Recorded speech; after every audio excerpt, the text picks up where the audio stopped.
Un poquito de contexto acerca de pagos y quisiera como dar unos datos generales de qué está pasando en Costa Rica. Desde Mastercard nosotros visualizamos a Costa Rica, tenemos el sueño de que Costa Rica pueda ser el primer país de América Latina, digamos, libre de efectivo, el país más digitalizado y el país más inclusivo. ¿Por qué decimos esto? El 60% de las transacciones que hoy se hacen en la economía ya son digitales, pagos con tarjetas, transferencias, etc. Hay un 40% de efectivo en la economía. Adivinen cuánto de ese efectivo está en el transporte público. ¿Un número ahí? ¿Alguien que dé un número? 35 dicen por allá. 53%, era al revés el número. 53% de las transacciones en efectivo se hacen en el transporte público en Costa Rica. Y por eso estamos trabajando, digitalizando el transporte, digitalizando los pagos en el transporte, porque si logramos que la gente haga tap and go, como decía Andy ahora, y logre pagar el bus de la misma forma en que paga la farmacia, el supermercado, ¿verdad? Compra un café en la esquina, vamos a lograr que Costa Rica pueda llegar al 80% de transacciones digitales, 80%. O sea, Costa Rica ya empieza a tomar el rumbo que vemos en otros países europeos como Noruega, Finlandia, Suecia, etcétera, hacia un país donde prácticamente no vamos a tener efectivo. ¿Y qué sigue? ¿A dónde está la otra mitad del efectivo? Bueno, y estamos estudiando todos esos flujos de efectivo. Y bueno, déjenme decirles que el turismo es uno de ellos.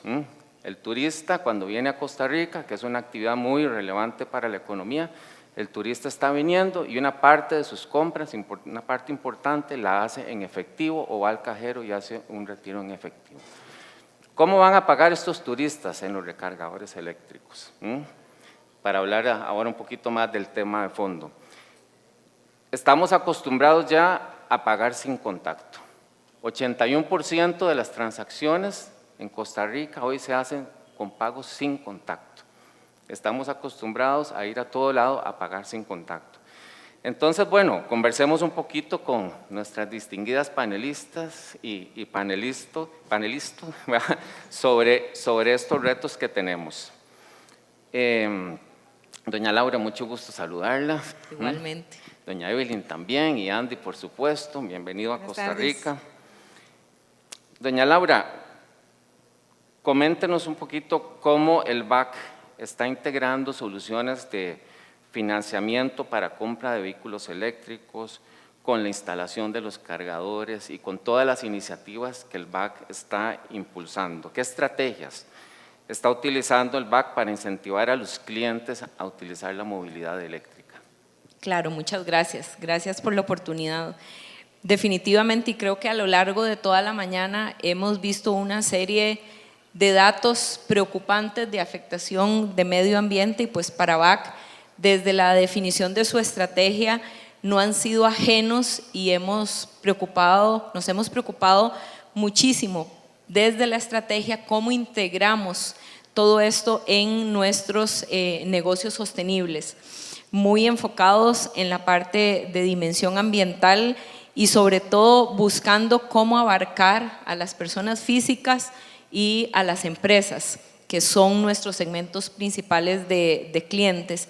Y ahí es donde nos hemos dado a la tarea de empezar a propiciar con algunas condiciones de tasa de interés, de plazo, de primas de seguro diferenciadas para motivar a nuestros clientes a que quieran utilizar sus vehículos o comprar sus vehículos eléctricos. Pero en este camino nos dimos cuenta que en esta relación que tenemos de conversar con nuestros clientes, que un impedimento o un temor constante era ¿y dónde voy a cargar? No tengo la infraestructura todavía en mi hogar, no es muy común, y es donde nos dimos a la tarea de diseñar todo el esquema de ruta eléctrica, empezando por nuestras sucursales, donde ya hoy contamos con más de 37 cargadores eléctricos a lo largo y ancho de todo el país, pero también cómo hacíamos para llegar a socios comerciales, a empresas, a centros comerciales, promoviendo un poco y buscándoles cómo les financiábamos esos cargadores para que pudieran estar colocados y así ampliar mucho más. Y entonces ahí puedo comentarte, al cierre de septiembre ya llevábamos solo este periodo 1.209 vehículos financiados eléctricos para un promedio o un total de cartera de 35 millones de dólares. O sea, si vemos eso, son más de 84,000 árboles que no tuvimos que poner para compensar el dióxido de carbono. Entonces, ha sido la forma como hemos tratado de ir integrando y, por supuesto, definiendo también paquetes corporativos donde estemos motivando a las empresas a hacer sus cambios de flota por vehículos de este tipo y cómo vamos cada vez ampliando esa oferta. Muchísimas gracias, doña Laura. Yo creo que, bueno, viendo la ruta eléctrica que nos presentaba el VAC ahora, la verdad que también uno se siente orgulloso de ver que podemos cruzar toda la región en un carro eléctrico. ¿Verdad? Y ahí también felicitar a Somove y Álamos por esos impulsos que hacen que nuestra región realmente dé pasos muy adelantados, diría yo, en este tema. Doña Evelyn, buenas tardes. Buenas tardes. Gusto saludarla. Doña Evelyn, alianzas público-privadas siempre son importantes. ¿Cómo está colaborando el BCR, el Banco de Costa Rica, con el sector público y privado para asegurar que las soluciones de financiamiento y pagos de la movilidad eléctrica sean accesibles para una mayor cantidad de personas?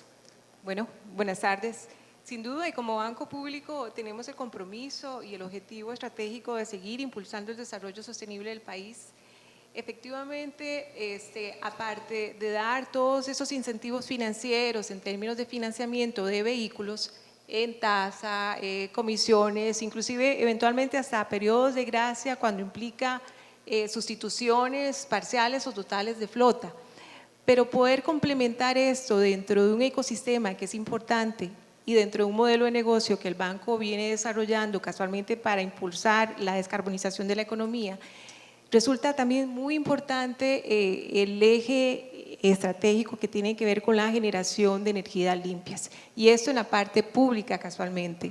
En los últimos 25 años el banco ha logrado financiar cerca de 275 millones de dólares en generación de energías limpias, y particularmente hemos también utilizado otros vehículos de propósito especial como fideicomisos.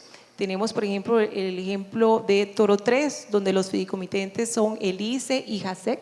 Ese proyecto fue cercano a los 200 millones de dólares. Entonces aquí muy importante complementar toda la parte de electromovilidad con la generación de energías limpias. ¿Por qué? Porque tenemos que ser totalmente autosuficientes, tenemos que tener autonomía energética de tal forma que la electromovilidad pueda ser, la energía pueda ser consumida a nivel local para poder dar ese tipo de seguridad.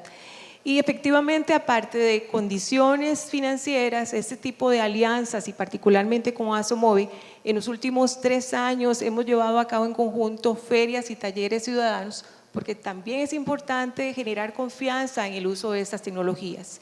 Y finalmente, también en el sector privado, parte de los que conforman este importante ecosistema son, por ejemplo, los importadores y distribuidores de vehículos. En el último año, a nivel de comercio internacional, les hemos dado mucho apoyo, hemos logrado cartas de crédito por el orden de los 40 millones de dólares. Y por otro lado, también obviamente apoyar mucho la parte de centros de carga, que también es un gran reto. Muchísimas gracias, doña Evelyn. Y bueno, nosotros nos sentimos orgullosos de tener una matriz energética como la que tenemos acá, pero tenemos el reto de seguirla cuidando, ¿verdad? Y seguir preservando esos recursos naturales. Sir Andy, ya dijiste muchas cosas, ya en tu presentación ya te adelantaste un poco a lo que te iba a preguntar, pero me interesa volver un poquito sobre el mensaje de la experiencia que le vamos a ofrecer a los usuarios de los servicios de movilidad eléctrica, sobre todo con una visión no de un solo cargador, sino una visión sistémica, de una red. Aquí estamos hablando de una ruta eléctrica centroamericana, pero al inicio de la jornada Silvia mencionaba la ruta andina y no sé cuántas rutas más que Asomove y Álamo ya han logrado crear. ¿Cómo podemos pasar de una visión centrada en un punto de recarga a una visión centrada en un sistema interconectado, ¿verdad? Y cómo podemos ofrecerle realmente al usuario una experiencia sin fricciones para movernos desde El Salvador hasta Panamá y más allá, ojalá, ¿verdad?, con un vehículo eléctrico. Good question. I think it comes back to sort of choice and making sure that the choices are there for the consumer. And we've all done that in the sort of the finance industry over the years. When you did need cash, when you wanted to get cash, there were ATM machines at banks, and then they're in convenience stores, and then they're in everywhere. They're ubiquitous. And I can use my card as any of them. I might get charged more for using it in one system versus another, but I've still got access to the network. So if you're going to build this sort of connected network, it's about how you provide that simplicity so that you can use any of the charges, that you're not sort of restricted. Because I think the work that BAC has done is phenomenal. And I think it shows yesterday when we went to the facility, we were in the parking lot, we were looking at the charging device, and around about a third of all of the vehicles parked had the green tags to say that they were electric vehicles, so the customers get it. That's the really good thing. So I think making sure that we're dealing with the customer, putting the customer first and giving them the options that they want, where they want them. Gracias, Andy. Sí, y creemos desde Mastercard que realmente facilitar esa experiencia lo más simple, lo más segura, ¿verdad?, y lo más práctica, lo más fácil para el pasajero, para el usuario de los cargadores en este caso, es fundamental. Doña Laura, una visión rápida. ¿Cuál es un mensaje rápido? ¿Cuál es la visión de futuro que tiene el BAC sobre la movilidad eléctrica? Bueno, lo primero es confirmar que deseamos continuar apoyando todo el modelo de descarbonización del país, cuidar esa matriz energética y por lo tanto es reforzar lo que hemos venido trabajando, pero estamos conscientes de un sector bien importante y creo que usted lo mencionaba ahora y tiene que ver con el sector turismo y las pymes. Entonces estamos desarrollando una serie de proyectos para que en las zonas turísticas podamos dotar a esas pymes que hoy tienen las motos estas eléctricas, algún tipo de bicicleta, incluso motocicletas. Bueno, ¿de qué manera hacemos para ayudar a esas pymes con programas de financiamiento e ir cambiando esta movilidad que hay en estas zonas por una movilidad eléctrica? Ese es el siguiente paso más inmediato y que queremos reforzar.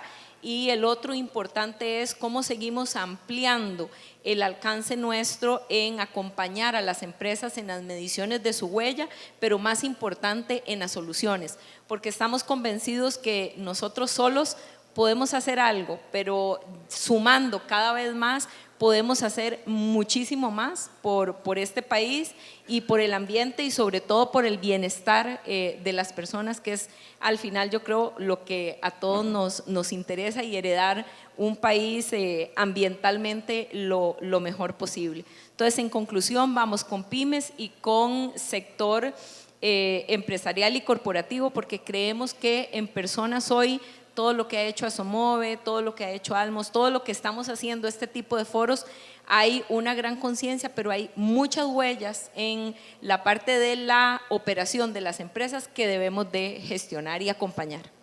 Sí, y mencionaba doña Laura usted, y lo mencionábamos ahora rápido sobre el turismo, y ahora que usted menciona pymes, el ministro de Turismo nos indicaba que el 87%, casi el 90% de las empresas turísticas en Costa Rica son pymes. ¿Cómo trabajamos con todos los actores? ¿Cómo trabajamos con la gente que tiene el contacto con los turistas, ¿verdad? Y cómo vamos involucrando las distintas partes que se ocupan en esto. Muchísimas gracias, doña Laura. Y doña Evelyn, desde el Banco de Costa Rica, ¿cuál es la visión que tienen ustedes acerca del futuro de la movilidad eléctrica? Bueno, dentro de un contexto internacional, que es este congreso, muy importante destacar que Costa Rica fue el primer país en el mundo de firmar un pacto nacional para el cumplimiento de los objetivos de desarrollo sostenible. Luego vino el Plan Nacional de Descarbonización y esa ha sido nuestra ruta y sobre eso vemos que venimos haciendo las cosas bien. Cada vez hay un mayor nivel de importación de carros eléctricos. El año pasado, de toda la importación, el 12% era carros eléctricos, ya ese año es un 15%. Entonces, eso indica que efectivamente estamos haciendo las cosas bien.